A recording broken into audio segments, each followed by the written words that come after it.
Olá, muito bom dia para você. Agora são 11 horas e 47 minutos. O seu BMD já está no ar. Hoje é terça-feira, dia 10 de fevereiro. Na sua tela, imagens do cruzamento entre as avenidas Maria Quitéria e Presidente Dutra, centro de Feira de Santana. Neste momento, trânsito tranquilo, fluindo normalmente nesse ponto da Princesa do Sertão. Por enquanto, o tempo está firme, mas tem previsão de pancadas de chuva agora à tarde. Neste momento, os termômetros marcam 32 graus. Acontece hoje aqui em Feira o júri popular do homem acusado pela morte de uma jovem em Vitória da Conquista. Sachira Camille foi morta a facadas em 2021. Esse destaque quem traz pra gente é o repórter Luiz Brandão, que está acompanhando tudo. Bom dia para você, Luiz. É isso, Bruna. Bom dia para você, bom dia a todos que acompanham o nosso Bahia Meio Dia. Esse crime que chocou a Bahia, que aconteceu em setembro de 2021, na cidade de Vitória da Conquista, mas depois de uma decisão do Tribunal de Justiça aqui da Bahia, o júri do principal suspeito pela morte da universitária Sachira Camille acontece aqui em Feira de Santana. Já são as primeiras 4 horas de depoimento aqui na cidade. Daqui a pouco, aqui em nosso Bahia Meio Dia, a gente traz todas as informações dessa manhã de depoimentos em Feira de Santana. Volto com você. Combinado, Luiz. Obrigada pelas informações. E nessa edição do BMD, a gente fala também que segue preso o empresário Oyama Figueiredo e as filhas Lívia e Luanda Cajado. É que a Justiça negou os pedidos de habeas corpus. Milena Brandão traz as informações para a gente ao vivo. Bom dia para você, Milena. Oi, Bruna, bom dia para você, bom dia também para quem está acompanhando o Bahia Meio Dia. O Supremo Tribunal Federal negou os pedidos de habeas corpus para Oyama Figueiredo e para as duas filhas. Segundo o STF, esses pedidos, Bruna, não podem ser analisados agora porque eles questionam uma decisão individual do Superior Tribunal de Justiça e que, neste caso, o STF não tem como agir em primeira instância. Portanto, Oyama e as duas filhas permanecem presos preventivamente. Ainda nessa edição do Bahia Meio Dia, eu volto com todos os detalhes. Bruna. Daqui a pouco eu te chamo aqui no nosso BMD, Milena. Veja ainda que a operação da Polícia Civil termina com a prisão de 7 pessoas e bloqueio de 270 milhões de reais. Assunto para o nosso repórter Rafael Mascarenhas. Bom dia para você, Rafa.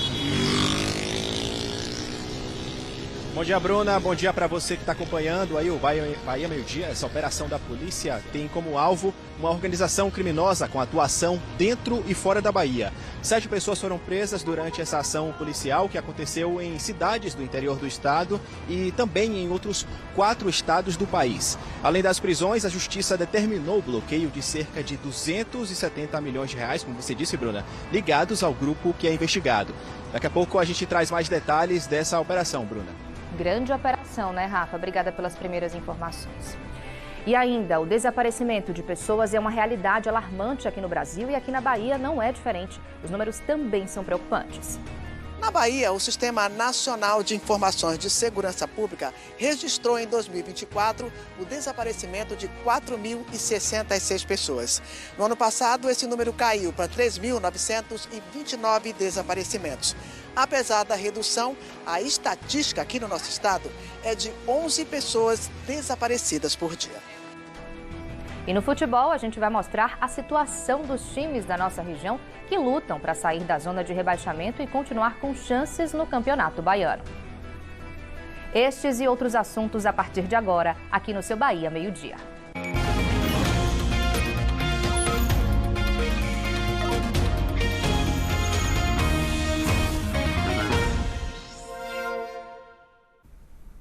Um homem acusado pela morte da ex-companheira em Vitória da Conquista passa por júri popular hoje, aqui em Feira. Sachira Camille foi morta a facadas quando tinha 19 anos, em 2021. Quem está acompanhando esse julgamento é Luiz Brandão, com quem a gente conversa agora ao vivo mais uma vez. Luiz, já começo te perguntando por que esse júri está acontecendo aqui em Feira de Santana. Mais uma vez, bom dia. Oi, Bruna, bom dia para você, bom dia a todos que acompanham o nosso jornal. Pois é, né, um caso que aconteceu em Vitória da Conquista em setembro de 2021, mas a decisão, pelo menos o julgamento do principal réu suspeito por essa morte trágica lá no sudoeste do estado, acontece aqui em nossa cidade. Então, esse julgamento, Bruna, estava previsto para acontecer em agosto do ano passado. Mas, na época, a defesa do réu acabou alegando que, por conta da grande comoção desse caso lá na região, eles precisaram solicitar à justiça o chamado desaforamento. É um benefício, Bruna, em que esse processo é transferido de comarca. Por conta disso, esse caso que até então teria acontecido em Vitória da Conquista foi acatado pela justiça, né? A justiça acatou esse pedido da defesa e autorizou, portanto, o desaforamento. Por conta disso, esse júri popular acontece na segunda maior cidade do estado. Só para a gente mais uma vez relembrar, nós estamos desde cedo aqui no Fórum Desembargador Filinto Bastos, falamos em frente ao salão do júri. Nesse momento, Bruna, apenas a segunda testemunha presta depoimento. Nós tivemos um atraso depois que a juíza que preside essa sessão, a juíza titular da vara do júri da comarca aqui de Feira de Santana, a Márcia Simões, acabou definindo o conselho de sentença. São 7 jurados, 4 homens, 3 mulheres, e depois houve uma questão de ordem, quando os advogados de defesa acabaram alegando alguns pontos que, enfim, foram indeferidos pela juíza.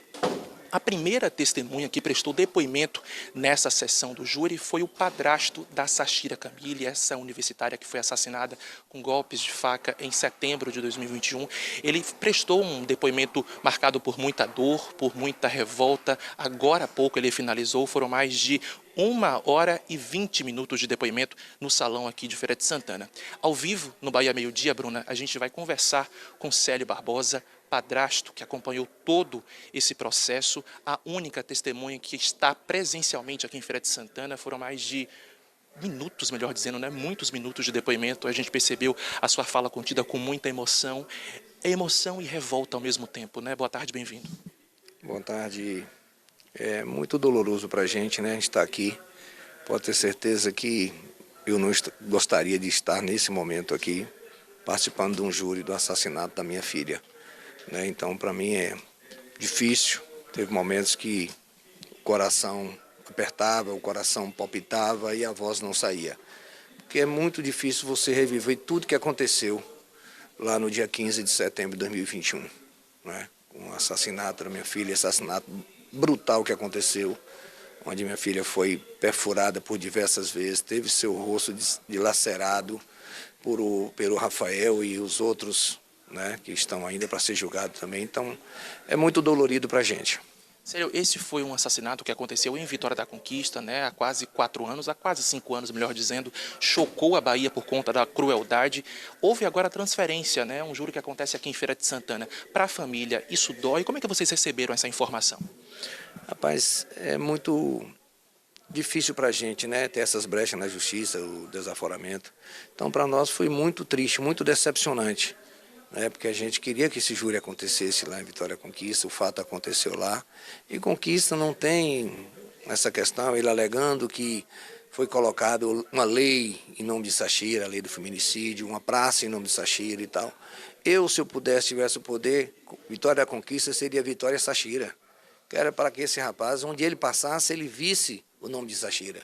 Porque assim, então não tem essa questão de eles terem desaforado para cá, mas temos muita esperança na justiça.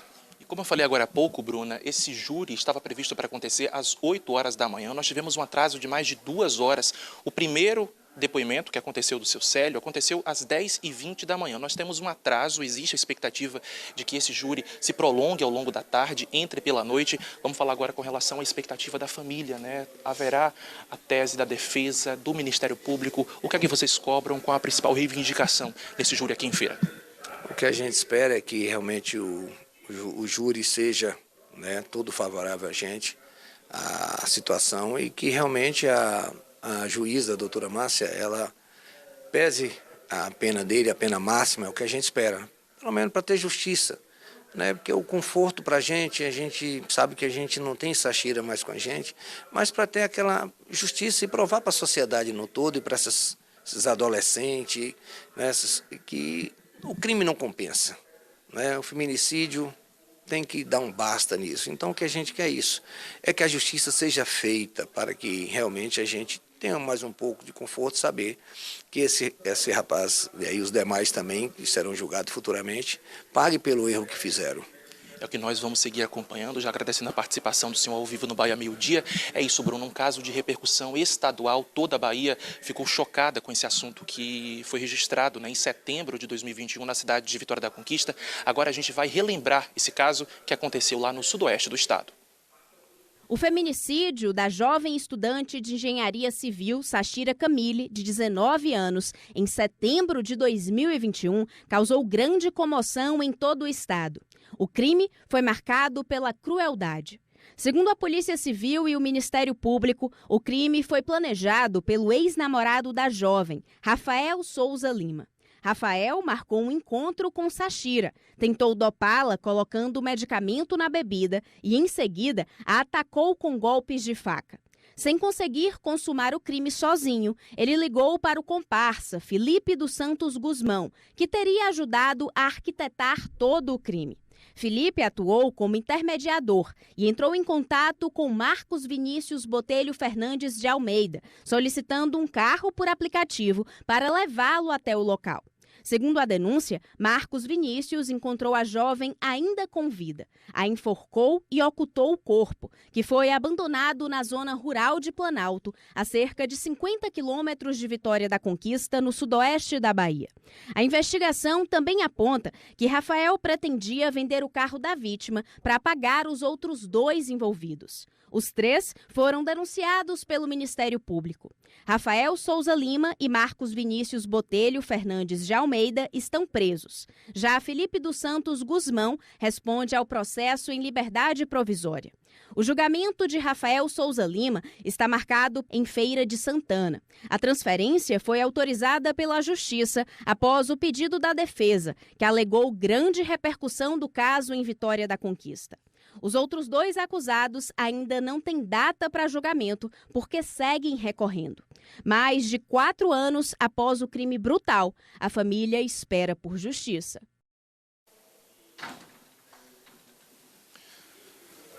Tá aí, Bruna, tá aí o resumo desse caso, desse feminicídio que foi registrado lá em Vitória da Conquista. A gente volta a lembrar que nesse processo 3 pessoas estão sendo denunciadas. Nesse momento aqui em Feira de Santana, é o principal réu, é o Rafael Souza, o ex-companheiro, acusado de ter inclusive dopado e na sequência iniciado o processo de morte da jovem universitária. Agora há pouco nós conversamos com os advogados de defesa do réu, que está sendo julgado aqui em Feira de Santana. Por meio de nota, eles informaram que daqui a pouquinho, né, à tarde, quando eles vão apresentar a tese de defesa, de que eles vão apresentar provas e teses necessárias para que todos os fatos sejam esclarecidos. Diz que vão trabalhar com provas existentes nos autos e diz que vai buscar a verdade e a individualização das condutas, né, uma vez que nós temos aí 3 pessoas denunciadas. Finaliza a nota reafirmando o compromisso com os valores constitucionais e diz que vai garantir um julgamento imparcial e justo. Aqui de Feira de Santana, bem em frente ao Fórum Desembargador Filinto Bastos, a gente vai seguir acompanhando, Bruna, qualquer informação. Daqui a pouquinho, ainda dentro dessa edição do nosso BMD, a gente traz outras informações, mais notícias sobre esse júri popular desse caso de feminicídio que chocou a Bahia e certamente Feira de Santana também. Daqui a pouquinho eu estou de volta. Bruna. Pode deixar que a gente te aciona, viu, Luiz? Atento aí a esse júri que deve se prolongar pelas próximas horas. A gente espera que tenha um desfecho justo, né? Como disse o padrasto de Sachira aí, nada vai trazê-la de volta, mas a sociedade precisa entender que o feminicídio não pode jamais passar impune. Muito obrigada, viu, pela tua participação aqui com a gente. A gente muda de assunto para dizer que uma operação da Polícia Civil terminou com a prisão de 7 pessoas e o bloqueio de 270 milhões de reais. A ação foi deflagrada de forma simultânea em Santo Antônio de Jesus, Lages, São Miguel das Matas, Feira de Santana e também nos estados de Alagoas, Paraíba, Paraná e Sergipe. Mais detalhes sobre isso com o nosso repórter Rafael Mascarenhas. Rafa, super operação, né, aqui na nossa região. Mais uma vez, bom dia para você. Exatamente, Bruno, uma operação grande que envolveu aí 120 policiais civis. Essa operação, Bruna, foi chamada de Operação Martelo e aconteceu ao mesmo tempo em várias cidades, como você disse aí, tanto aqui na Bahia como em outros estados. Aqui na Bahia aconteceu em Santo Antônio de Jesus, Lages, São Miguel das Matas, aqui em Feira de Santana, inclusive, e também nos estados de Alagoas, Sergipe, Paraíba e Paraná. Todas as prisões foram feitas com mandados expedidos pela Justiça depois de uma investigação que vinha sendo conduzida há meses. 7 pessoas foram presas. Desse total de presos, 4 foram em Santo Antônio de Jesus 2 em Sergipe e 1 em Alagoas, onde foi presa a companheira de um homem que era o suposto líder desse grupo criminoso. Esse grupo, inclusive, é investigado por crimes como tráfico de drogas, lavagem de dinheiro e o uso de contas bancárias para esconder a origem ilegal desse dinheiro. De acordo com as investigações, os integrantes usavam uma venda de drogas para poder movimentar grandes quantias de dinheiro. Esse dinheiro não ficava diretamente no nome dos líderes do grupo. Ele era espalhado em contas bancárias de terceiros, além de aplicações financeiras, compras de bens, como veículos, por exemplo, para poder tentar despistar a fiscalização. Durante a operação, os policiais apreenderam também celulares, veículos, drogas, documentos, além de uma maleta com dinheiro falso. A Justiça determinou também, além das prisões, o bloqueio de 270 milhões de reais em contas bancárias e investimentos. Segundo a polícia, esse dinheiro não combinava com a renda declarada pelos investigados, o que acabou levantando ali a suspeita de que esses valores eram originados de atividades ilegais. De acordo com a Polícia Civil, o objetivo dessa operação é enfraquecer financeiramente a organização criminosa e impedindo, que esse grupo continue praticando crimes. Cerca de 120 policiais civis participaram dessa ação policial, que segue em andamento para identificar outros envolvidos. Para mais detalhes e informações sobre esse caso, que é o QR Code esse que está aparecendo aí na sua tela, no site G1 Feira e Região. Essas são as informações que a gente tem aí sobre esse caso, Bruno. Obrigada, Rafa. Chama atenção a quantia, gente, de dinheiro bloqueado, 270 milhões de reais. 7 pessoas presas nessa operação que acontece aqui na Bahia e outros estados. Obrigada, Rafa, pelas informações. Agora eu te conto que seguem presos Oyama Figueiredo e as filhas Luanda Cajado e Lívia Cajado. É que a Justiça negou os pedidos de habeas corpus. A gente lembra que eles são investigados por envolvimento em um esquema de grilagem e comercialização ilegal de imóveis aqui em Feira. Quem nos atualiza sobre esse assunto é a repórter Milena Brandão, com quem eu converso agora. Milena, mais uma vez, bom dia para você. Oi, Bruna, bom dia mais uma vez para você, bom dia também para quem está acompanhando o Bahia Meio Dia. Exatamente como você disse, Bruna, Oyama de Figueiredo, Lívia Cajado de Figueiredo e Luanda Cajado de Figueiredo, eles seguem presos preventivamente. Isso porque o Supremo Tribunal Federal negou os pedidos de habeas corpus para os 3. Essas decisões foram proferidas pelo ministro Nunes Marques, que rejeitou, portanto, esses pedidos apresentados pela defesa. Segundo o STF, esses pedidos eles não podem ser analisados agora porque eles questionam uma decisão individual do Superior Tribunal de Justiça e que o STF não tem como atuar em primeira instância nesse tipo de caso.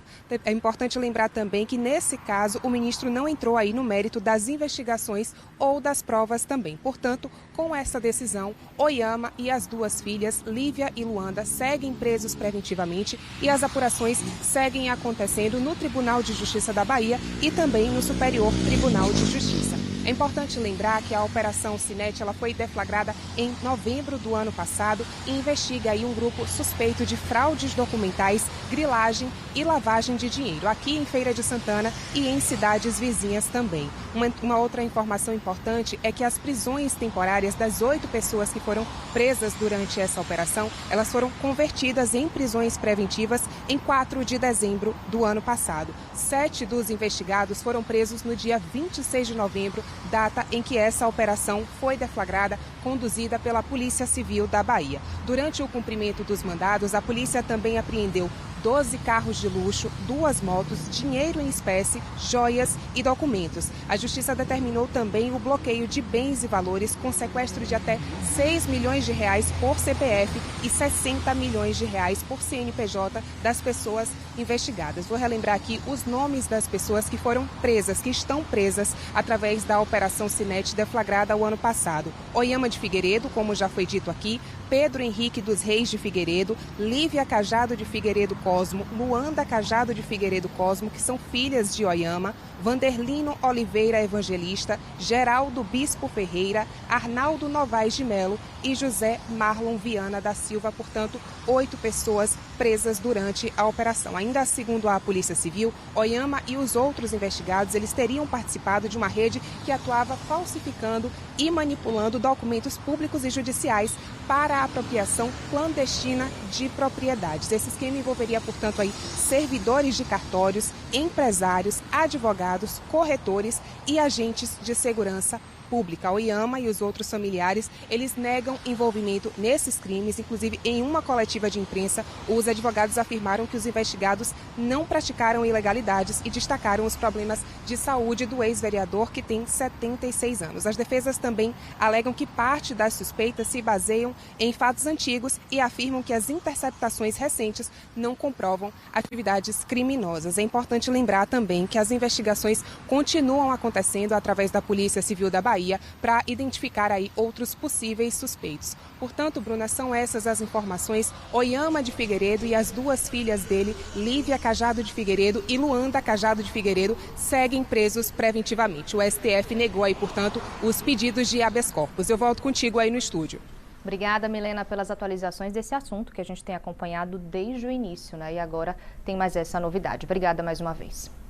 Agora eu te lembro que você pode e deve participar do nosso Bahia Meio Dia, comentando os assuntos da edição de hoje ou enviando aquela demanda comunitária. Nessa edição a gente vai falar da situação dos times da nossa região no Campeonato Baiano. Você é torcedor de algum deles? Conta aí pra gente como é que tá o seu coração de torcedor nesse momento. Manda sua mensagem para o nosso WhatsApp, que é o 759-8848-9384. Estou aqui esperando a sua participação.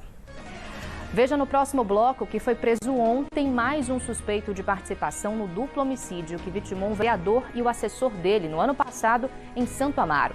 Agora a gente vai lá fora conferir imagens do alto da Princesa do Sertão. A gente vê aí o céu encoberto, o sol aparecendo entre nuvens e eu lembro, tem previsão de pancadas de chuva para agora à tarde. Agora 12:08, a gente volta rapidinho.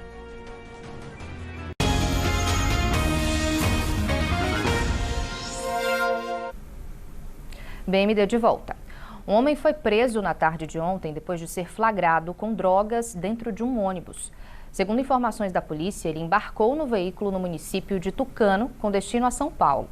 A abordagem aconteceu na BR-116 Norte, entre as cidades de Serrinha e Santa Bárbara. Com o suspeito, foi encontrada uma quantidade de cocaína e maconha. De acordo com a polícia, ele é integrante de uma facção criminosa do Rio de Janeiro e já cumpriu pena por tráfico de drogas. E um homem de 20 anos foi preso ontem durante um cumprimento de mandado que investiga as mortes de um vereador e do assessor dele. O crime foi em novembro do ano passado, em Santo Amaro. O homem foi preso em flagrante pelos crimes de posse irregular de arma de fogo e contrabando. Ele vinha sendo investigado por suspeita de envolvimento na morte do vereador Gleiber da Mota Fernandes e de seu assessor Diego Castro Reis, ocorrida em um sítio na zona rural de Santo Amaro. Segundo a polícia, o investigado vinha sendo citado por testemunhas por circular em Santo Amaro exibindo arma de fogo, o que fez com que a justiça autorizasse busca e apreensão na residência do suspeito. Ele segue preso à disposição da justiça. O crime foi em 9 de novembro do ano passado e essa é a segunda prisão de um suspeito de participação nos assassinatos. Em dezembro, Edmar Oliveira de Brito, de 41 anos, que foi assessor do vereador, também foi preso. O caso segue sob segredo de justiça e as investigações continuam. Um cachorro morreu e outro ficou ferido, vítimas de maus tratos com tiros de espingarda em Serrinha. Depois de uma denúncia recebida pela ONG Patas de Amor, equipes da Polícia Militar, Guarda Municipal e do Centro de Apoio aos Animais chegaram até um local no Tabuleiro da Bela Vista, na zona rural do município, onde encontraram um dos cachorros já sem vida. O animal, que sobreviveu, foi resgatado e encaminhado para uma clínica veterinária.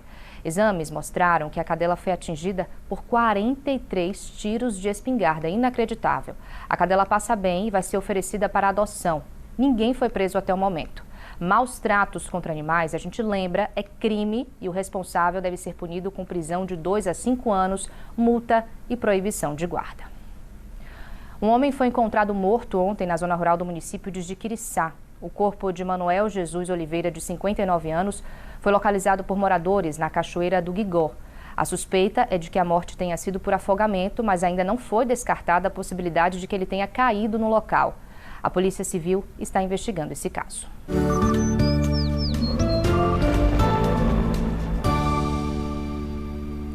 Vamos para um assunto mais leve, gente, falar da previsão do tempo. Já adianto que tem previsão de chuva para algumas cidades aqui da nossa região hoje à tarde, viu? Previsão de pancadas de chuva. Separei algumas cidades aqui no monitor, acompanhe comigo quais são as mínimas, as máximas, como é que vai ficar o tempo nessas cidades da nossa região. Em Conceição do Jacuípe, as temperaturas variam entre 23 e 32 graus, por lá tem 50% de chance de chuva e essa chuva aparece isolada na previsão agora no período da tarde. O mesmo cenário também em Irará, também aqui na nossa região. Temperaturas variando entre 22 e 33 graus. Por lá, a chance é pouquinho menor, 49%. Não faz muita diferença, não. Pancadas de chuva também previstas para agora à tarde. Em Santa Bárbara, a chance de chuva é de 40% e os termômetros marcam entre 22 e 33 graus. Aqui em Feira de Santana, a gente está enfrentando um calorão nos últimos dias. Você vê imagens ao vivo aí do alto da nossa Princesa do Sertão e também tem possibilidade de chuva. Ontem também caiu uma chuva bem forte, bem tensa aqui durante a tarde em Feira de Santana, e isso deve se repetir, 49% de possibilidade de chuva, com temperaturas variando entre 23 e 33 graus aqui na nossa Princesa do Sertão. Agora eu quero saber, você já mandou mensagem pra gente? A gente trouxe agora a previsão do tempo, então me conta. Aí onde você mora, a chuva já tá dando sinais? Como é que tá o tempo por aí? Manda sua mensagem pro nosso WhatsApp, que é o 759-8848-9384. Agora é hora do nosso quadro Tô na TV Subaé. Hoje a denúncia é sobre esgoto que tem tirado o sossego de quem vive na rua Ipuaçu, no bairro Pedra do Descanso. Veja aí as imagens. De acordo com os moradores, esse esgoto está vazando e escorre por toda a rua, trazendo muito mau cheiro e atraindo insetos para o local. O problema, inclusive, é antigo. Imagine só conviver com essa situação todo dia, hein? A nossa produção procurou respostas, procurou a Embasa, que informou que vai iniciar ainda hoje os serviços na rede de esgoto e a recuperação do pavimento nessa rua, que acabamos de mostrar, a gente vai seguir de olho. E se na sua rua ou no seu bairro tem um problema parecido ou outra demanda comunitária que atrapalha o seu dia a dia, participa do nosso quadro. Faz um vídeo ou uma foto mostrando a situação e ela pode aparecer aqui no Tô na TV Subaé. O nosso WhatsApp, você já sabe, mas eu vou reforçar aqui. É o 759-8848-9384.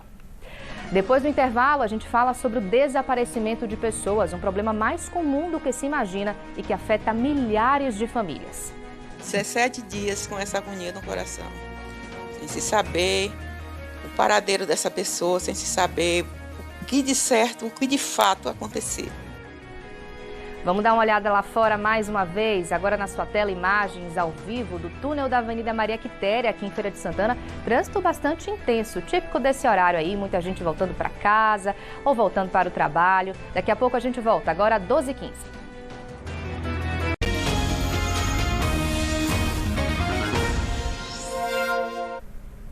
Estamos de volta. O número de pessoas desaparecidas no Brasil revela uma realidade alarmante e presente em todo o país.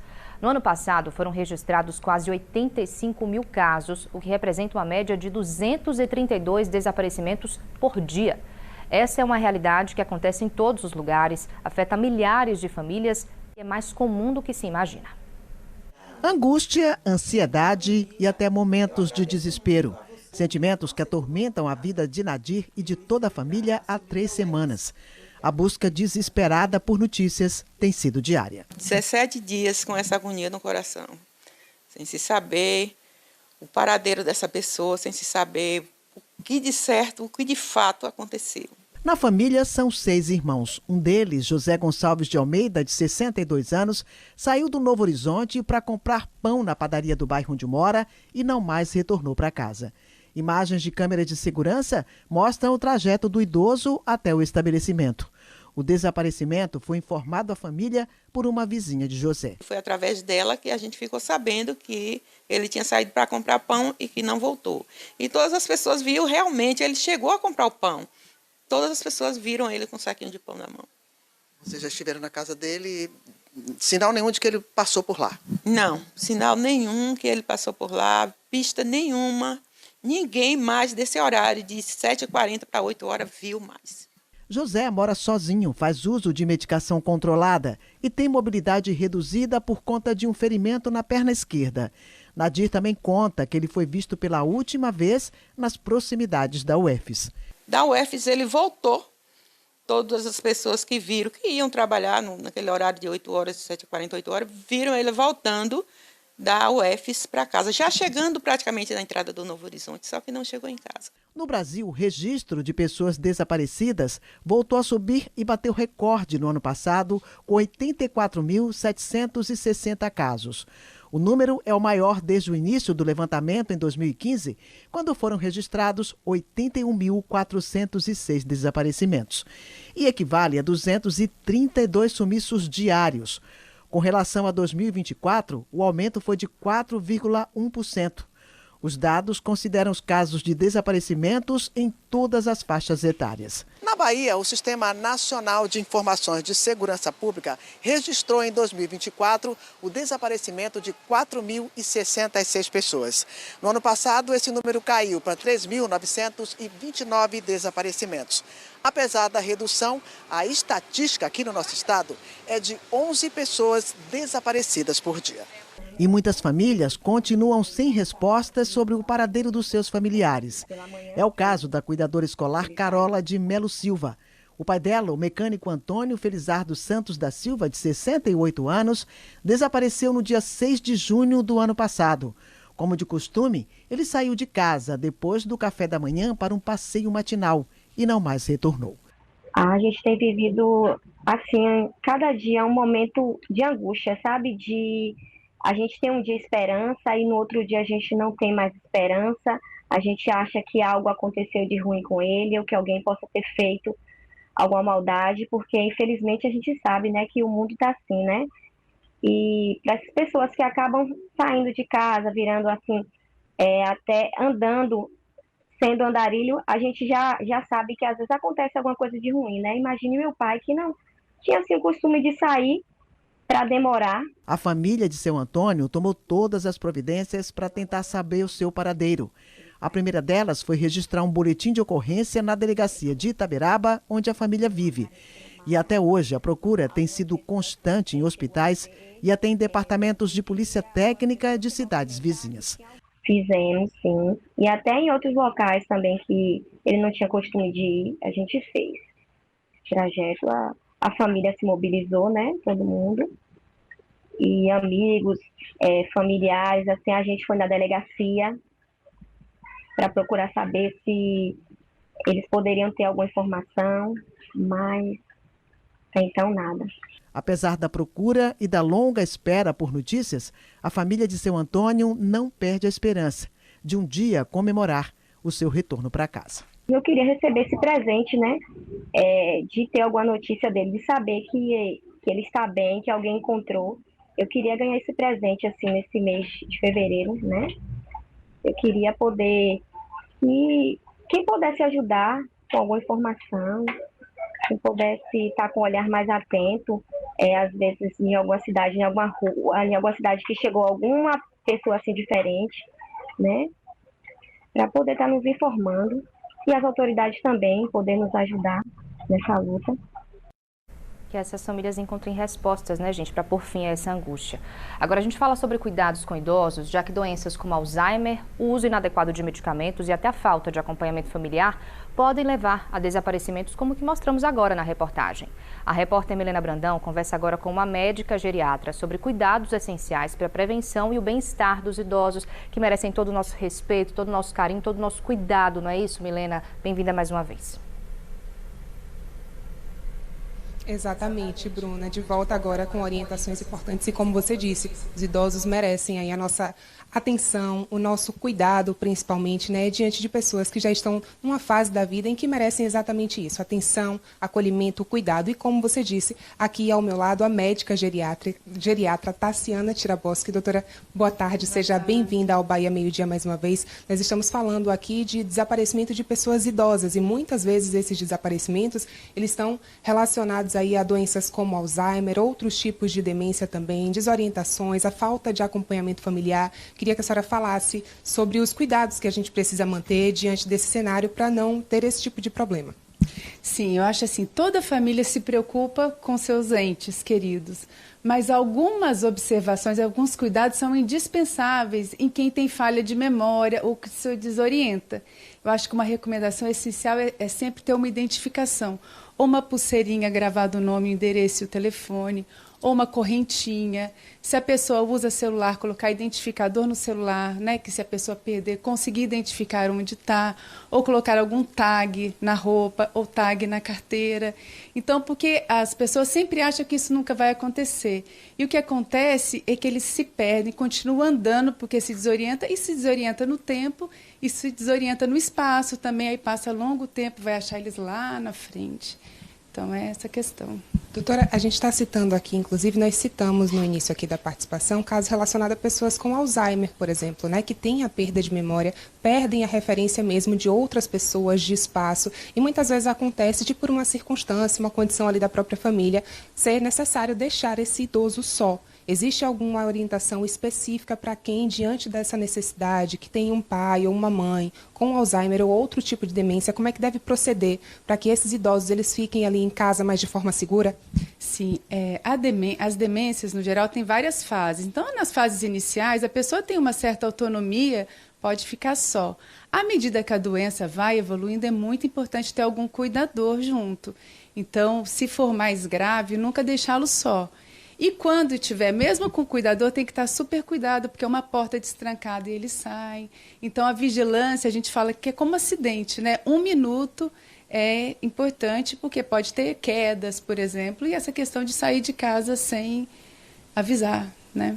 E no caso de idosos, por exemplo, que moram sozinhos, eu citei aqui inicialmente alguém que mora com um filho, enfim, que precisa desse suporte, mas idosos que moram sozinhos, que enfrentam algum tipo de fragilidade emocional ou doenças relacionadas como, por exemplo, depressão ou que têm ansiedade, há alguma orientação para que estes idosos eles não fiquem vulneráveis nesse sentido e possam também ser pessoas que estejam nesse lugar de desaparecer, de ter alguma dificuldade para retornar para casa? Eu acho que ter um alarme é legal. Existe até alguns relógios, né, que se chama watch para idosos, assim, que aí tem um alarme para chamar algum número importante. Porque a gente se preocupa muito com isso, né, no momento de não estar ninguém ou da pessoa sair.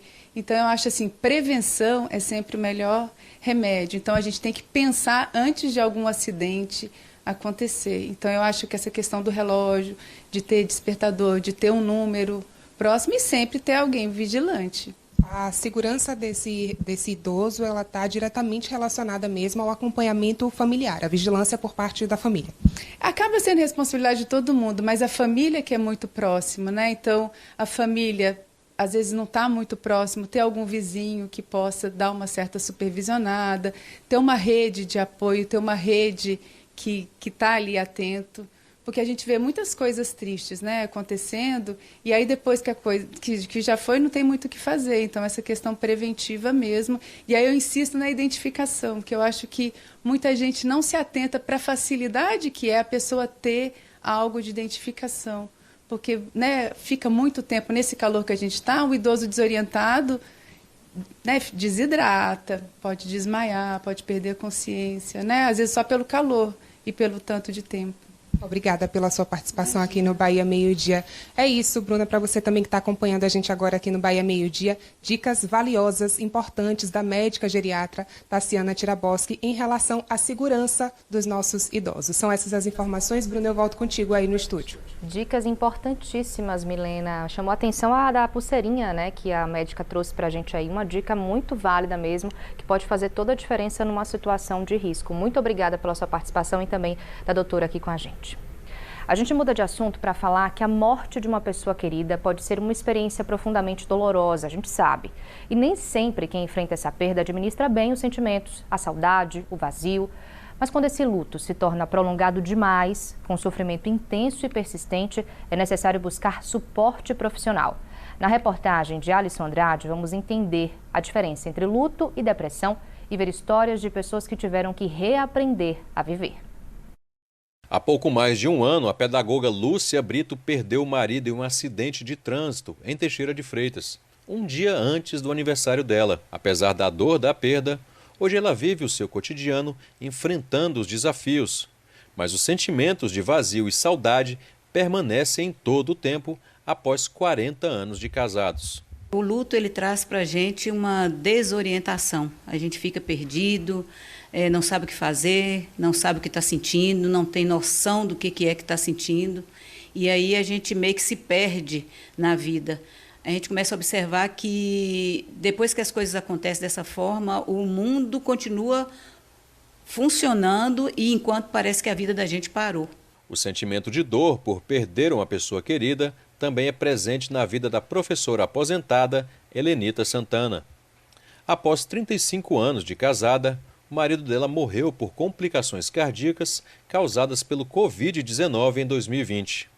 Ela lembra que foram momentos de muita tristeza e que pareciam não ter fim. É uma notícia muito dolorosa, apesar da gente saber que ele não estava bem, mas a gente tinha esperança que ele ia ficar melhor, que ele ia sair de lá. E aí eu fiquei sem chão mesmo e perdi tudo, achei que eu tinha perdido a pessoa mais importante da minha vida, um companheiro de mais de 33 anos de casados. Ele era um marido, um pai, um avô, muito presente, super protetor. Então eu tive que aprender a viver. Estudos recentes apontam que o luto é um processo variado e que pode ter gatilhos disparadores em alguns momentos que fazem a pessoa lembrar e se conectar de novo com o sofrimento por uma perda.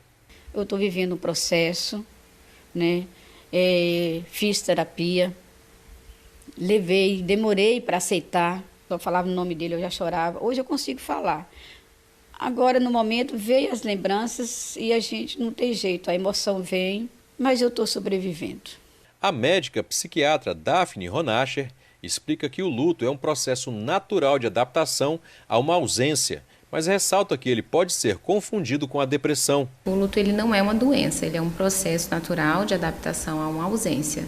É uma resposta emocional, comportamental e cognitiva que é esperada durante a perda, diante daquela perda, especialmente quando se trata da morte de alguém significativo. E é um processo que envolve choro, saudade, tristeza, pode ter até alteração de padrão de sono, padrão alimentar, e é um processo que ele tende a melhorar de forma progressiva e natural. A depressão, tecnicamente, ela é uma doença, é o transtorno depressivo maior, que envolve uma condição mais profunda, mais debilitante. De acordo com os especialistas, o luto é um processo muito complexo e cada pessoa passa por ele de uma forma única. Mas quando essa situação se prolonga e ultrapassa 6 meses e a pessoa continua relutante em aceitar a perda, tem variação de humor e dificuldades de interações sociais, ela pode se tornar um transtorno mental que necessita de cuidados. O luto ele se torna uma doença, ele se torna um problema quando ele tem uma intensidade além daquilo que a gente espera, de um período maior do que 6 meses, com esse prejuízo funcional. É importante citar aqui sobre o pensamento de morte, que é um sintoma de alerta que a gente tem que ter em todos esses casos de adoecimento, principalmente mais conhecido na depressão. No luto, o pensamento de morte está associado à pessoa perdida, àquela ausência específica, com o desejo de estar próximo, de reencontro. Já no pensamento suicida, a pessoa ela tem o desejo de autoextermínio, de finalizar com a própria vida em função de um sofrimento. Então é diferente. Ainda segundo a psiquiatra, quem convive com alguma pessoa que está passando por um luto, inclusive em estado prolongado, deve observar o comportamento do enlutado e contribuir para o bem-estar da pessoa, entendendo que cada um tem a sua forma de conviver com a dor. O que a gente sugere é que as pessoas elas tenham empatia, que elas se coloquem ali à disposição para fazer uma escutativa, para poder aconselhar e principalmente para estar vigiando a intensidade desse sofrimento, para poder, às vezes, sinalizar aquela pessoa ou aos familiares daquela pessoa, para poder levar para uma avaliação, para uma ajuda de um especialista, quando isso daí foge da normalidade. Durante o luto, os sentimentos de tristeza, saudade e dor são esperados e fazem parte do processo que podem oscilar ao longo do tempo. São emoções muitas vezes intensas, mas não impedem que, mesmo com dificuldades, a pessoa siga em frente, se cuide, trabalhe e mantenha as relações sociais. Sentir dor após a perda é humano, é esperado. O que a gente não pode é normalizar a intensidade e a durabilidade excessiva desse período. E a gente precisa ter sempre em mente que buscar ajuda não é um sinal de fraqueza, mas é um sinal de cuidado. Todo dia você levanta, você não sabe qual é a sua reação para aquele dia. Um dia você está bem, no outro dia você não está tão bem. e vai seguindo a vida. Você vai contando com a ajuda dos amigos, entender que a gente teve uma história, nós tivemos uma história e que aquela história foi bonita e que a gente precisa superar tudo isso, né? E tentando ajudar outras pessoas que passam pelo mesmo acontecimento, pelo mesmo sofrimento, e a gente vai tentando seguir a vida dessa forma, levantar cada dia pedindo a Deus que nos dê suporte para conduzir tudo isso. O luto é um processo e cada luto é único, cada pessoa tem um luto diferente, cada pessoa tem um tempo. Que fala, mas já passou tanto tempo, passou 5 anos, mas eu ainda estou de luto. Hoje eu sei que eu tenho que viver, eu tenho que seguir em frente, eu tenho que tomar decisões, eu sei que eu tenho que fazer escolhas. Ele se foi, fisicamente, mas ele continua aqui dentro. Continua o amor continua aqui dentro comigo. Esse amor eu vou carregar pro resto da vida. O amor nunca morre, né, gente? Agora eu tenho um lembrete para você, especialmente que é proprietário de um veículo. Termina hoje o prazo para pagamento do IPVA, com desconto de 15%. Todas as informações que você precisa estão no G1 Feira e Região, já tem QR Code na sua tela para você acompanhar todas as informações também através do seu celular. E eu já te adianto aqui tudo que você precisa saber. De acordo com a Secretaria da Fazenda, as condições de pagamento e a tabela do IPVA 2026 estão disponíveis lá no site da Secretaria da Fazenda. E aqui no G1 você tem acesso ao link direto para o portal da Cefaz. Assim como aconteceu nos últimos anos, o desconto também vai continuar atrativo de 8% para quem deixar para fazer a quitação do IPVA na primeira cota do parcelamento, cuja data vai variar de acordo com o número final da placa do veículo. Por fim, o contribuinte que optar pelo parcelamento do imposto também seguirá contando com a condição bacana para fazer isso, com um pagamento em 5 vezes, que poderá ser feito a partir de março, quando vence a primeira cota para veículos com placas de finais 1 e 2. E aqui, no G1, você confere o calendário completo do pagamento do IPVA 2026, já para facilitar a sua vida. Você vê aí qual é a sua placa e bate aqui no G1 para ver quando é que você consegue ainda fazer esse pagamento parcelado. Vou aproveitar que estou aqui no G1 para te fazer um convite. Você já participou da votação do nosso Troféu Bahia Folia? Quando solta essa trilha, você já sabe do que a gente vai falar. É a sua missão ajudar a escolher a música do Carnaval 2026. A gente conta sempre com a sua ajuda. São mais de 30 canções, viu, gente, nessa disputa. Muita gente boa. Tem música que já está aí na nossa mente, na nossa cabeça, tocando em todos os esquentas do Carnaval, em todas as festas de verão. Mas a gente precisa eleger qual é a música do Carnaval, a música oficial da Folia de 2026. E para isso a gente conta com a sua participação. Passa no G1, já tem QR Code aí na sua tela para você acessar através do seu celular. Você passa por lá, ouve um trechinho de cada uma das canções, vê qual é a sua composição favorita, que já não sai mais da sua mente e que você acha que merece embalar o Carnaval 2026. Passa lá no G1, participa da votação do Troféu Bahia Folia 2026. O troféu vai ser entregue na quarta-feira de cinzas. E ontem teve mais pré-carnaval no circuito Orlando Tapajós. Xande Harmonia comandou a melhor segunda-feira do mundo. O circuito Orlando Tapajós já estava iluminado e tomado por foliões que escolheram a melhor segunda-feira do mundo para começar a festa. Um pré-carnaval na melhor segunda-feira e no melhor lugar em Salvador, né? É demais, é demais. Aonde Xande vai, se eu pudesse eu estava atrás.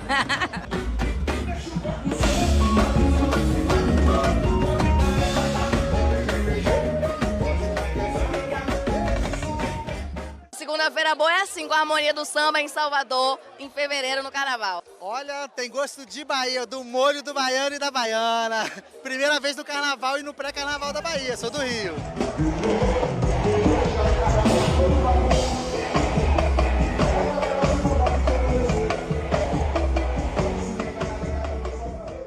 Antes de arrastar o trio, Xande prestou uma homenagem ao cantor Riachão. Cantando samba, ele lembrou, sem precisar explicar muito, que a música da Bahia tem raiz.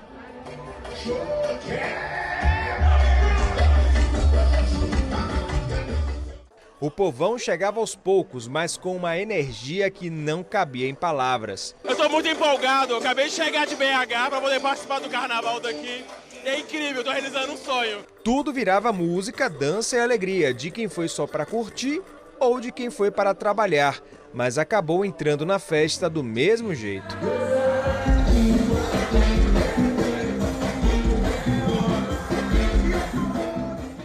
O pré-carnaval já mostra que Salvador não espera calendário. Aqui a folia começa antes, colorida e com a galera cheia de vontade e no clima de romance. A gente se conheceu e já programou desde o primeiro encontro a vir passar o carnaval aqui. Então já foi o nosso selar para o nosso casamento.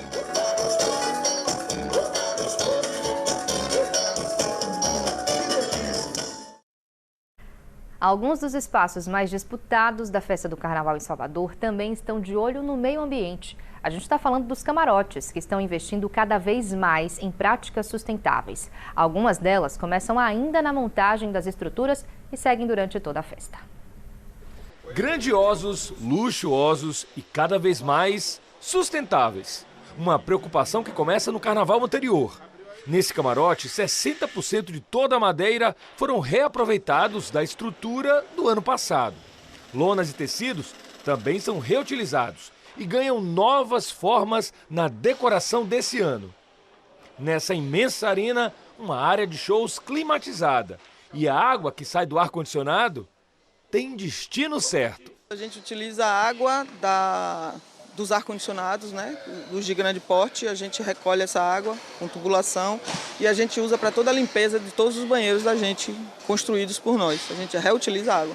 Acessibilidade é outra preocupação. A gente dá acesso a todos os níveis do camarote, todos os serviços do camarote têm acessibilidade, desde a bilheteria, da entrada, com elevadores, com a parte de espaço para o PCD no mirante, espaço para o PCD na área de show. Ano passado, 13 camarotes do Carnaval de Salvador ganharam da Prefeitura o selo de Camarote Sustentável, um atestado de boas ações nas áreas de meio ambiente, organização e práticas socialmente responsáveis. Mas a cada ano a gente vê os camarotes evoluindo, um vendo o que o outro está fazendo e quer copiar e fazer, isso é extremamente importante.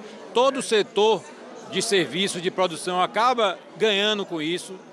Com isso, a cada ano a gente vê novos eventos acontecendo pela cidade de Salvador, não só no carnaval, fora do carnaval, assumindo práticas sustentáveis nos eventos. Nesse camarote aqui, a preocupação com a sustentabilidade já começa bem antes da festa. Esse material aqui foi gerado com a montagem, material que poderia ir para o lixo.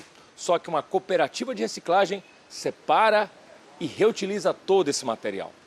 Renda extra para a dona Raquel, que trabalha aqui há 4 carnavais. Além de ajudar o meio ambiente, a não poluir o meio ambiente, é uma ajuda para a gente também, para o sustento, para o nosso sustento e para a nossa renda. O camarote ainda faz parceria com uma cooperativa de costureiras. Tecido e lona usados no espaço são doados e viram bolsas que depois são compradas pelo camarote. Colaborar, na verdade, para o escoamento da produção, não é, desse grupo é importante e principalmente é a gente trazer de alguma maneira o engajamento, a participação do nosso cliente, porque ele recebe esse abadá nessa bolsa e ela vai identificada falando como é que da origem, né, como é que esse material chegou até ele. Bacana demais, né? Antes de mais um intervalo, deixa eu conferir aqui a sua participação. Você já mandou mensagem para o nosso Bahia Meio-Dia? Já vi que tem muita gente interagindo, comentando os assuntos da edição de hoje. O Pedreira mandou o seguinte: boa tarde, Bruna. Se a pessoa tiver um espírito preparado, com o controle de Deus, que é o dono da vida, tudo passa mais fácil. Aqui ele comenta a reportagem que a gente mostrou agora nesse bloco sobre o enfrentamento ao luto, né? Que não é um processo fácil. Obrigada, viu, Pedreira, pela sua participação. O Elcimar diz o seguinte: é muito importante que todos os idosos tenham um tratamento digno, com muito carinho, conforto e segurança. Também foi destaque de hoje aqui no nosso Bahia Meio-Dia. A gente trouxe dicas aí com a médica geriatra sobre o cuidado com os nossos idosos e o Elcimar comenta sobre isso. O Silenaldo de Serrinha manda pra gente: aqui em Serrinha choveu um pouco ontem. Hoje o sol está muito quente. Estou na esperança de chuva no dia de hoje. A gente viu na previsão que tem aí possibilidade de pancadas de chuva durante a tarde para várias cidades aqui da nossa região. E o Silenaldo está esperando que essa chuva chegue lá por Serrinha para aliviar um pouquinho esse calor, não é? Leandro mandou pra gente: aqui na cidade de Teofilândia, nada de chuva, só com ventania. Também ventou bastante forte aqui em Feira de Santana durante o fim de semana. E o Leandro diz aí que Teofilândia também está acontecendo a mesma coisa. Obrigada pela sua participação. O Valdemir manda o seguinte: é muito vergonhoso na segunda maior cidade da Bahia ainda ter esgoto a céu aberto. Aqui o Valdemir comenta, gente, o Tô na TV Subaé de hoje, a gente trouxe uma situação da Pedra do Descanso, esgoto correndo a céu aberto e realmente é lamentável que isso ainda continue acontecendo. Obrigada pela sua participação. O Ed manda o seguinte: solta o touro, não vejo a hora do Fluminense de Feira voltar logo à Série A do Baiano em 2027. A gente sempre segue na torcida, né, para que a gente tenha mais representação aí no Campeonato Baiano. Dá tempo de eu ler mais uma? Olha só, o Antônio mandou o seguinte: ver com o desaparecimento de alguém é carregar um luto sem ponto final. É uma dor que não descansa, em que o coração fica suspenso entre a saudade e a espera. A gente também falou sobre o desaparecimento, o balanço, né, do ano passado, muitos desaparecimentos registrados no nosso país e na Bahia não é diferente. E é essa angústia mesmo, viu, Antônio, que você definiu muito bem. É carregar um luto sem ponto final. Muitas famílias seguem sem respostas. Obrigada pela sua participação e de todo mundo que interage com a gente aqui no BMD. No próximo bloco tem futebol. Times da região lutam para sair da zona de rebaixamento do Campeonato Baiano. Veja a situação de cada um deles já já, no próximo bloco. Agora a gente vai ver imagens do alto aqui de Feira de Santana mostrando um trecho importante do nosso trânsito. Você vê aí na imagem o Presidente Dutra, Monumento ao Caminhoneiro, Praça Jackson do Amauri, tudo correndo normalmente por lá. Agora 12 horas e 44 minutos, o intervalo é rapidinho, já já a gente está de volta.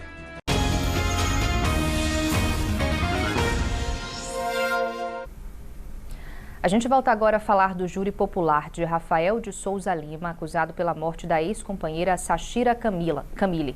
O crime foi em Vitória da Conquista no ano de 2021, mas o julgamento acontece aqui em Feira hoje, como a gente mostrou no início dessa edição. Luiz Brandão está acompanhando esse júri, conversa ao vivo com a gente mais uma vez. Luiz, quais são as novidades? Em que momento está aí o julgamento? Pela imagem parece que deu uma pausa, né? Um intervalo, é isso mesmo? Exatamente, Bruna. Novamente, boa tarde para você, a todos que acompanham o nosso jornal. Uma pausa de 1 hora, viu? Acabou de ser confirmado pela juíza titular da comarca aqui de Feira de Santana, a juíza Márcia Simões, que preside esse júri popular aqui em Feira de Santana, um intervalo de 1 hora. Os trabalhos deverão ser retomados a 1h40 da tarde. Esse é um intervalo que a magistrada acabou concedendo para todas as pessoas que compõem o conselho de sentença. Eu lembro que são 7 jurados, 4 homens e também 3 mulheres, e também as partes que atuarão para a condenação e também para a defesa do réu Rafael Souza. Bora mais uma vez lembrar esse caso, Bruno. Esse júri que começou por volta das 8 horas da manhã, tivemos um atraso de 2 horas, ainda apenas 3 pessoas prestaram depoimento aqui no salão do júri do Fórum Desembargador Filinto Bastos. A gente não consegue mostrar, o réu acabou de ser levado para uma sala reservada, ele que até então está custodiado no conjunto regional de Vitória da Conquista, presencia esse júri aqui em Feira de Santana, foi transferido para acompanhar esse júri na comarca aqui de Feira. E a gente lembra, né? Ele é apontado pelas investigações como principal suspeito pela morte da estudante universitária Sachira Camille, de 19 anos, em setembro de 2021. De acordo com as informações da Polícia Civil e também da denúncia do Ministério Público, ele é suspeito de ter dopado e, depois de ter dopado com o uso de medicamentos controlados, ele efetuou uma série de golpes de faca. Nesse momento, ele não conseguiu, de imediato consumar a morte da ex-companheira. Foi aí que ele acionou outros 2 companheiros, um deles segue preso, outro segue respondendo em liberdade. Só para a gente mais uma vez finalizar essa nossa participação aqui em nosso BMD, o Rafael Souza, ele foi indiciado pelo crime de homicídio qualificado, né, crime de feminicídio, e por algumas classificadoras, motivo torpe, meio cruel e uso de recurso que impossibilitou a defesa da vítima. A gente lembra que ainda hoje à tarde haverá expectativa para que todos os jurados entendam, avaliem, debatam a possibilidade da existência de um crime de ocultação de cadáver. Tudo isso será retomado daqui a pouquinho, 1h40 da tarde, quando os trabalhos devem ser retomados aqui no Salão do Júri, no Fórum Desembargador Filinto Bastos. Ainda hoje à tarde, volto a lembrar, teremos as falas, né, as teses da defesa e do Ministério Público, a oitiva do réu e, na sequência, teremos a magistrada proferindo uma sentença que nós podemos ter, portanto, a absolvição ou a condenação do réu Rafael Souza. Por aqui são essas as informações. A gente lembra que o jornalismo da TV Subaé, da Rede Bahia como um todo, estará atento, acompanhando todo o passo a passo desse júri popular aqui em nossa cidade. Volto contigo, viu, Bruna?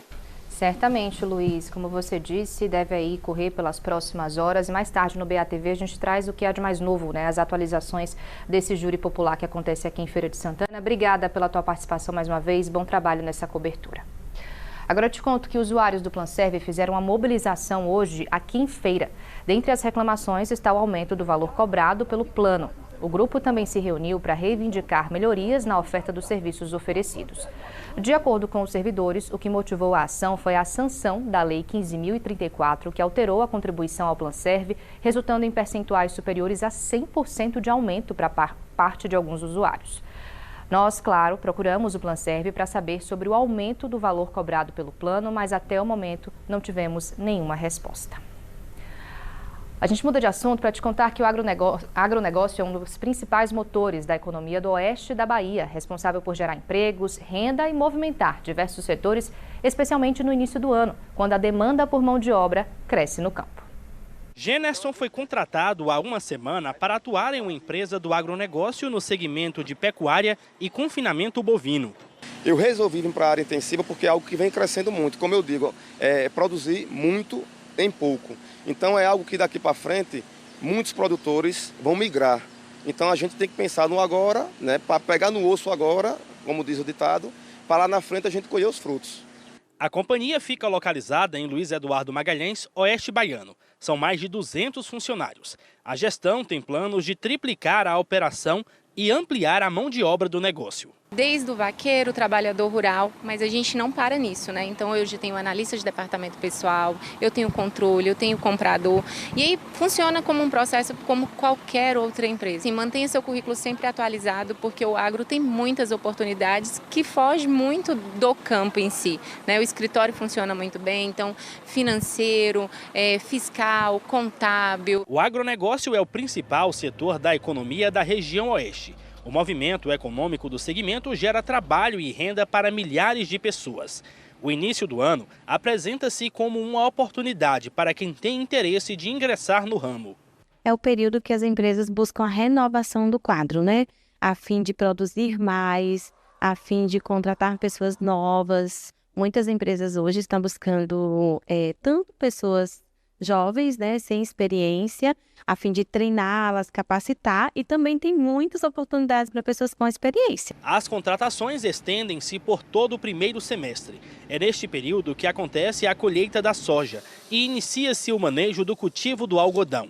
Alguns profissionais, chamados de safristas, são integrados com funções específicas e tempo determinado de prestação de serviço. Nós fazemos a contratação por período determinado. São pessoas que têm uma característica diferente, então ela já sabe que ela não vai ficar. Obviamente que a gente faz todo o aproveitamento que quando termina a nossa safra, as pessoas que têm interesse de ficar conosco e tiveram um excelente desempenho durante a safra, sem medidas disciplinares, que contribuíram efetivamente para a nossa safra, a gente acaba efetivando. Operadores de máquinas, técnicos agrícolas e mecânicos de implementos são os colaboradores mais procurados. O agronegócio é responsável por 24,9% do PIB da Bahia, segundo a Superintendência de Estudos Econômicos. O Cadastro Geral de Empregados e Desempregados do Ministério do Trabalho e Emprego mostra que o Estado tem mais de 133 mil pessoas com contrato vigente com o setor.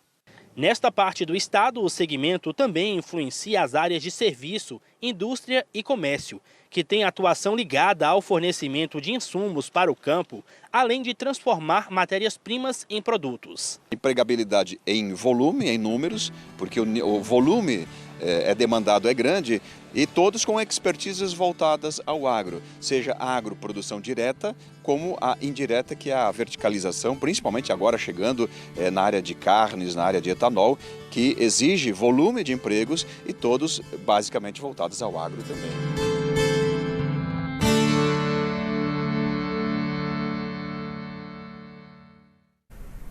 Já que a gente está falando de mercado de trabalho, vamos conferir as vagas de emprego disponíveis nesta terça-feira. Você já sabe onde encontrar, o G1 Feira e Região sempre te dá uma forcinha a você que está procurando aí uma oportunidade de se reinserir no mercado de trabalho aqui em Feira de Santana. Veja aí as vagas que estão disponíveis, tem muita vaga disponível, gente, através da Casa do Trabalhador. Vou só citar algumas, viu? Ajudante de carga e descarga, ajudante de eletricista, atendente de balcão, balconista, eletricista, encanador, marceneiro, também tem vaga vaga para pedreiro, para pintor de obras, para soldador, supervisor de vendas, vendedor de consórcio, vendedor interno, enfim, vale muito a pena você passar lá no G1 para conferir a lista completa das vagas disponíveis através da Casa do Trabalhador.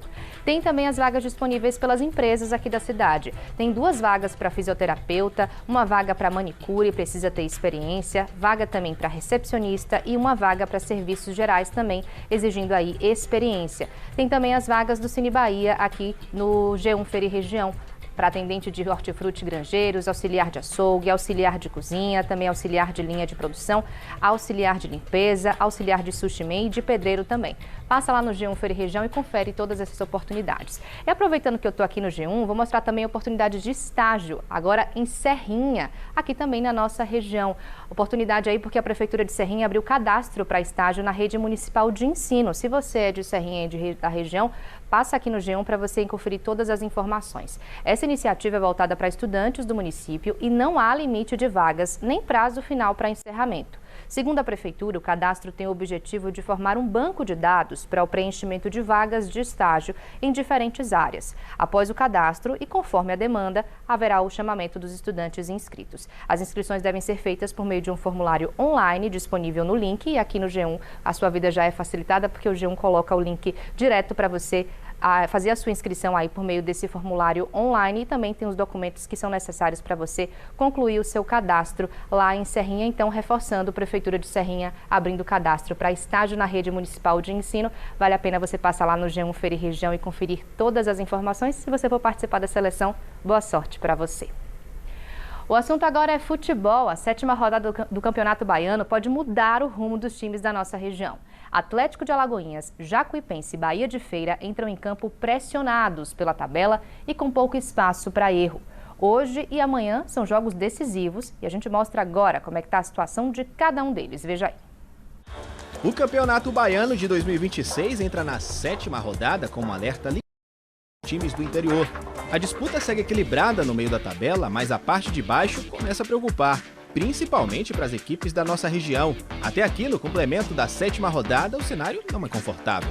O Atlético de Alagoinhas ocupa a última colocação com apenas 2 pontos somados, sem vitórias na competição.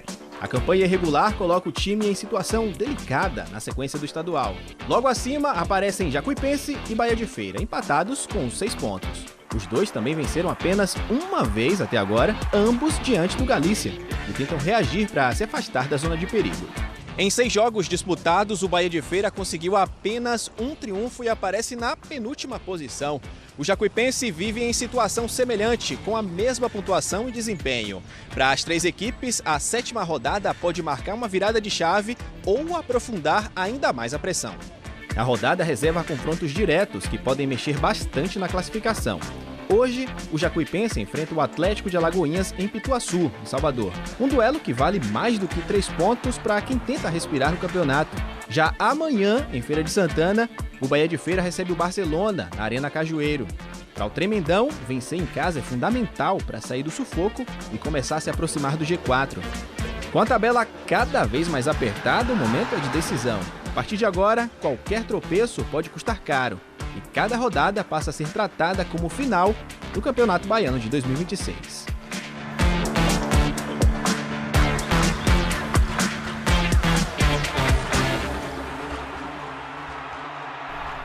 E falando de futebol, chegou a hora de ficar por dentro do que é notícia hoje no Globo Esporte. Quem conta tudo pra gente é Rainan Peralva.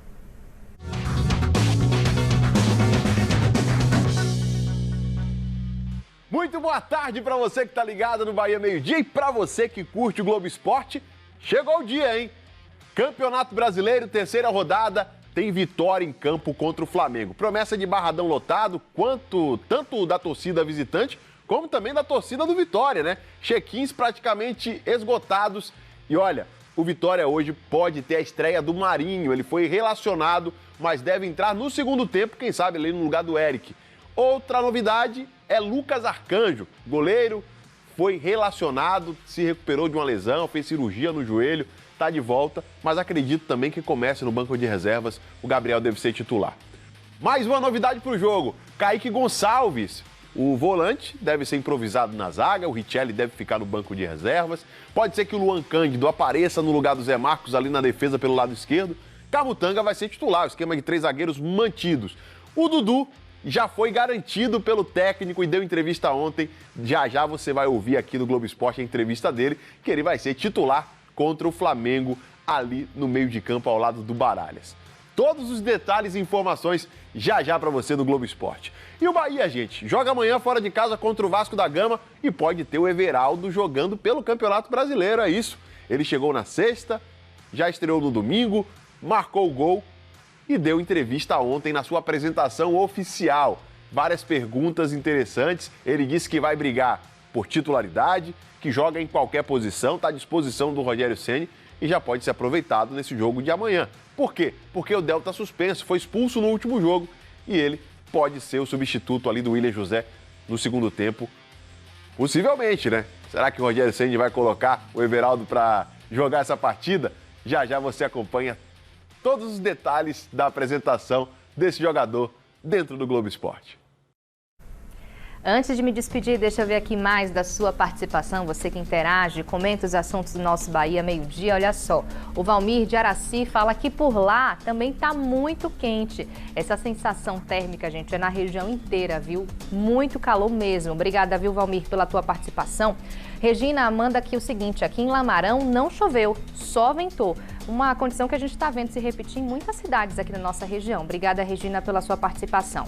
O Júlio César diz que é vitória, mas torce também pelo Tremendão e mandou um abraço para a nossa equipe. Júlio César participando diretamente de Serrinha, comentando sobre o futebol. Obrigada pela sua participação. O conterrâneo manda o seguinte, achei muito interessante essa entrevista com a psicóloga, falando a respeito do ente querido.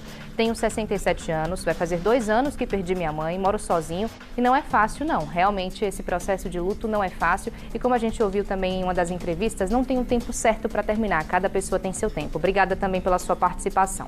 A Fátima fala sobre os desaparecimentos, né? Um também dos assuntos de destaque aqui do nosso Bahia Meio-Dia. Ela diz que é triste demais essa realidade de desaparecimentos de pessoas no Brasil. Inimaginável a angústia dessas famílias. Realmente difícil de imaginar. Obrigada pela sua participação. E o Thiago manda o seguinte, no campeonato o meu Vitória precisa ganhar mais 3 pontos, faz muita diferença. Avante Leão, Thiago aí na torcida também. Obrigada a você que participa do nosso Bahia Meio-Dia, faz o BMD com a gente. O seu Bahia Meio-Dia fica por aqui. Para você, uma excelente tarde. A gente se encontra de novo amanhã.